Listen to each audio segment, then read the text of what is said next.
తరువాతి కథ కుబేరుని పూర్వజన్మ వృత్తాంతం. కాంపిల్య నగరంలో యజ్ఞదత్తుడు అను వేద పండితుడు ఉండేవాడు. ఆయనకు గుణనిధి అను కొడుకు ఉన్నాడు. వాడు పేరుకి గుణనిధి కాని ఒక్క మంచి గుణం కూడా అబ్బలేదు. జూదము, దొంగతనము, నేర ప్రవృత్తి అలవాటు చేసుకున్నాడు. తండ్రి గుణనిధిని ఇంటి నుండి వెడలగొట్టాడు. తినటానికి తిండి లేదు, ఉండటానికి ఇల్లు లేదు. ఆకలి బాధ తట్టుకోలేక శివాలయంలోకి వెళ్ళాడు. ఆలయం లోపల చీకటిగా ఉంది. తినటానికి ఏదైనా దొరుకుతుందేమో అని వెతకటం కష్టమైంది. తన ధోవతి చింపి ఒత్తిని చేసి దీపం వెలిగించాడు. ఆ రోజు పర్వదినం. లోపల నైవేద్యం దొరకలేదు. ఉపవాసంతో జాగారం చేశాడు. తెల్లవారి రక్షక భటులు ఆలయంలోకి దొంగతనం కోసం వచ్చాడని బంధించి రాజుగారి దగ్గరకు తీసుకువెళ్లారు. రాజుగారు విచారించి వానికి మరణ శిక్షను వేశాడు. వానిని ఉరి తీయగానే యమభటులు వాని సూక్ష్మ శరీరాన్ని తీసుకుపోవటానికి వచ్చారు. కానీ అదే సమయానికి శివభటులు కూడా వచ్చారు. దీపదానంతో గుణనిధి పాపాలన్నీ తొలగి పుణ్యాత్ముడైనాడు అని చెప్పారు శివభటులు. యమదూతలు వీడు శివద్రవ్యం దొంగిలించాడు, పాపపు బ్రతుకు బతికాడు, వీడు శిక్షార్హుడు అన్నారు. శివదూతలు శివాలయంలో శివార్చనలో లింగమే ముఖ్యమైనది. లింగాన్ని చీకటి కమ్ముకోకూడదు. ఆరిపోబోతున్న దీపాన్ని తను కట్టుకున్న వస్త్రం చింపి ఒత్తిని చేసి ఆ దీపం కుందిలో వెలిగించి శివుని లింగం ముందు వెలుగుని నింపాడు. అంతకంటే పుణ్యం వేరొకటి లేదు. శివుని భజిస్తూ జాగారం చేశాడు. గుణనిధిని శివలోకం తీసుకువెళ్ళాలి కాని యమలోకానికి కాదు అని నచ్చ చెప్పి కైలాసానికి తీసుకువెళ్లారు. గుణనిధిని వదిలిపెట్టి వెనక్కి వచ్చిన యమదూతలకు యమధర్మరాజు శివుడే దేవతలకు కూడా దేవుడు. ఆ శివసేవే పరమోత్తమమైన ధర్మం. శివరాత్రి నాడు నూదుటన విభూతి ధరించి మరణించిన వానికి శివలోక ప్రాప్తి జరుగుతుంది. పాపపుణ్యాలను నిర్ణయించేది ముందుగా శివుడే, ఆ తరువాతే నేను అని ధర్మబోధ చేశాడు. గుణనిధి కైలాసంలోని సుఖాలను అనుభవించిన తరువాత మరుజన్మలో కళింగరాజు అరిందమునికి పుత్రుడుగా జన్మించాడు. వాని పేరు దముడు. ఈ జన్మలో దముడు వీర శివభక్తుడు. యుక్త వయసు వచ్చాక కళింగ రాజ్యానికి రాజయ్యాడు. శివాలయాల్లో నిత్య ధూప దీప నైవేద్యాలు సక్రమంగా జరిపేటట్లు ఆజ్ఞలు జారీ చేశాడు. శివాలయాల్లో అఖండ దీపారాధనకు ఏర్పాట్లు చేశాడు. మరుజన్మలో విశ్రావసుని కుమారుడు వైశ్రావణుడుగా పుట్టాడు. వైశ్రావణుడు 2,00,000 సంవత్సరాలు శివ సాక్షాత్కారం కోరి ఘోర తపస్సు చేశాడు. శివుడు వాని తపస్సుకు మెచ్చి పార్వతీమాతతో కూడి దర్శనమిచ్చాడు. దముడు కనులు తెరిచి చూడగానే పార్వతిని చూసి ఆమె సౌందర్యానికి ఆశ్చర్యపోతున్నాడు. పార్వతీదేవి వాని చూపులోని దోషం కనిపెట్టి వాని ఎడమ కన్నును భస్మం చేసింది. శివుడు పార్వతీదేవిని అనునయించి చెప్పాడు, వానికంటే గొప్ప తపస్సు నీవు చేసిన భార్యవైనావని అసూయ చెందాడు తప్ప వేరు దోషం లేదు అని చెప్పాడు. శివుడు వైశ్రావణుని కటాక్షించి ధనస్థానానికి అధిపతిని చేశాడు. వైశ్రావణుడు కుబేరుడయ్యాడు. గుణనిధి శివాలయంలో దీపదానం చేసి దముడిగా ఒక రాజ్యానికి రాజుగా జన్మించాడు. రాజ్యంలో ప్రతి శివాలయంలో నిత్య దీపదానం జరిగే ఏర్పాట్లు చేసి సాక్షాత్తు బ్రహ్మమానస పుత్రుడైన పులస్త్యునికి మనుమనిగా వైశ్రావణుడిగా జన్మించి కుబేరుడయ్యాడు. తరువాతి కథ రతి మన్మధులు. పరమేశ్వరుని ఎడమ భాగం నుండి విష్ణువు, కుడి భాగం నుండి బ్రహ్మ, హృదయం నుండి రుద్రుడు ఆవిర్భవించారు.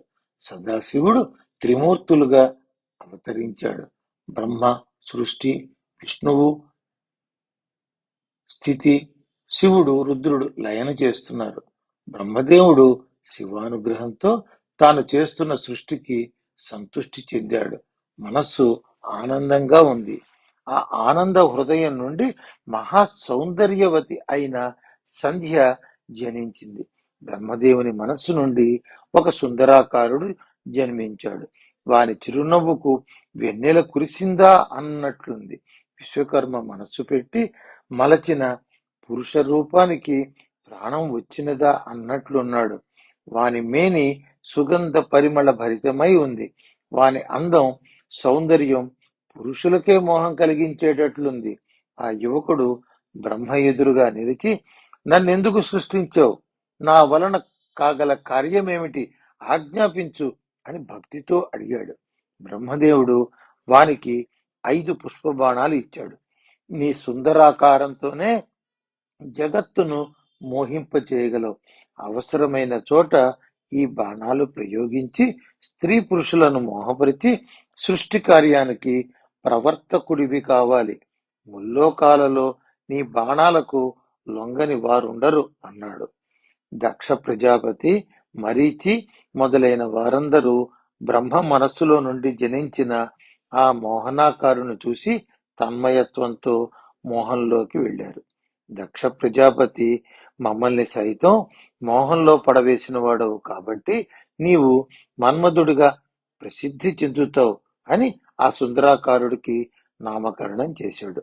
ముల్లోకాల్లో ఇంతటి రూపసి లేడు కాబట్టి నిన్ను కాముడు అని కోరికలు కలిగించేవాడివి కాబట్టి కామదేవుడు అని జీవులపై మదిలో శృంగారమత్తు కలిగించేవాడవు కాబట్టి మదనుడు అని దర్పం కలవాడివి కాబట్టి కందర్పకుడు అని ప్రేమతో ముల్లోకాలలో పిలువబడతావు అని దక్షుడు ఆశీర్వదించాడు.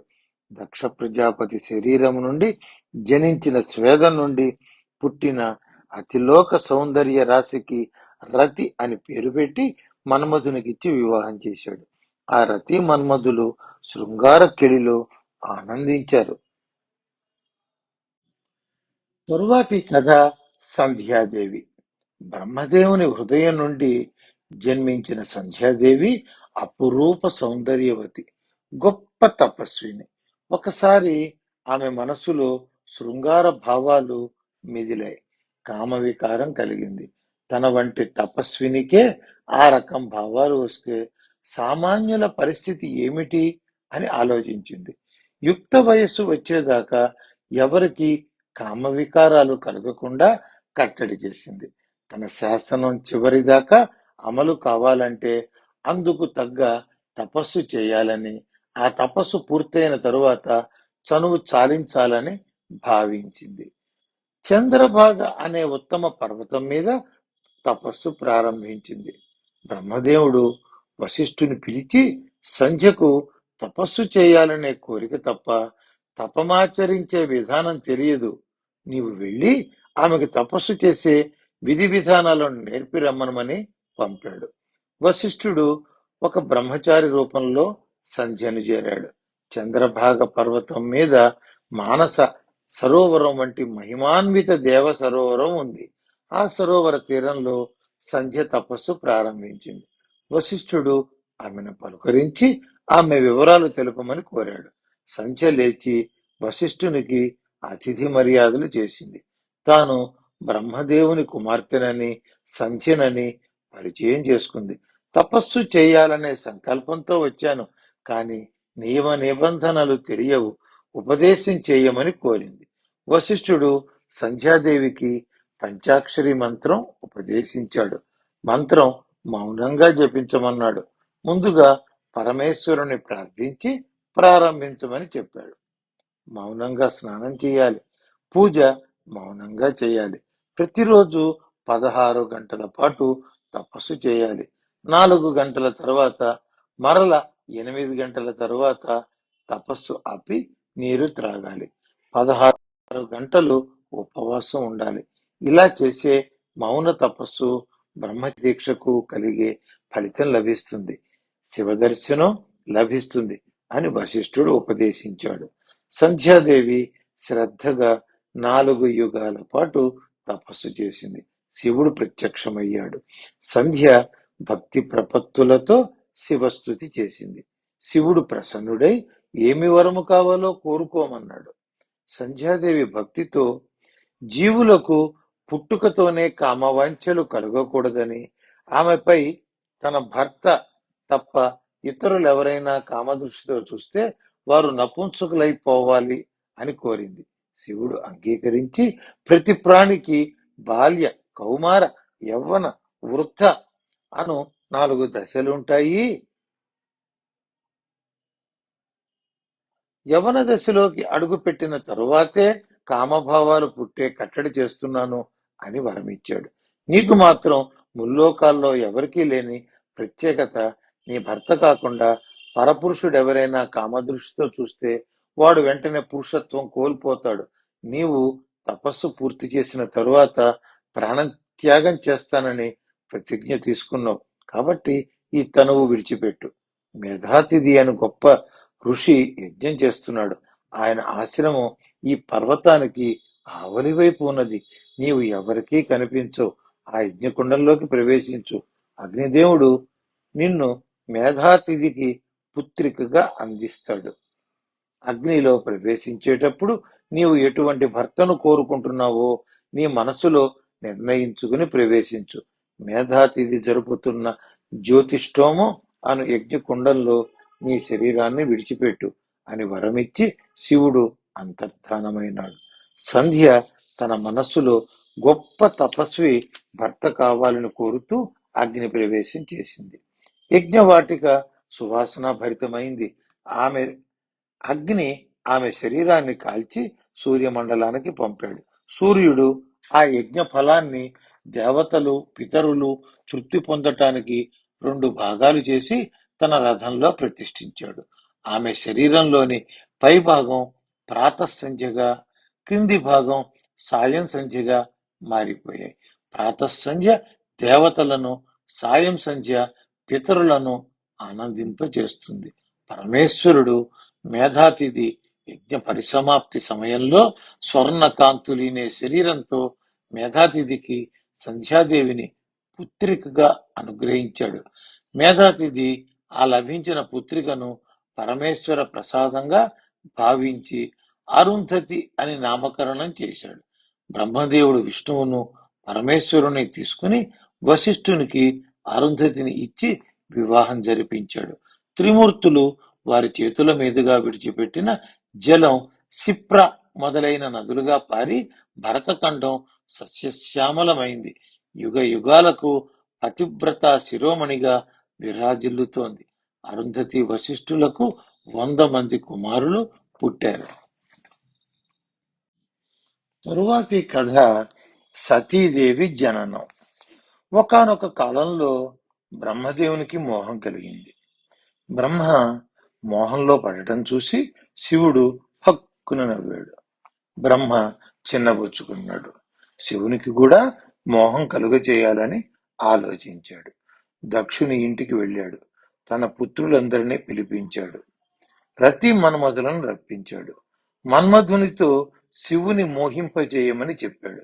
శివునికి వివాహం చేయాలని తన సంకల్పం అని వారందరికీ చెప్పాడు. మోహించబడాలి అంటే గొప్ప సౌందర్యవతి వల్లనే అవుతుంది. అటువంటి స్త్రీని సృష్టించమని మన్మధుడు బ్రహ్మని వేడుకున్నాడు.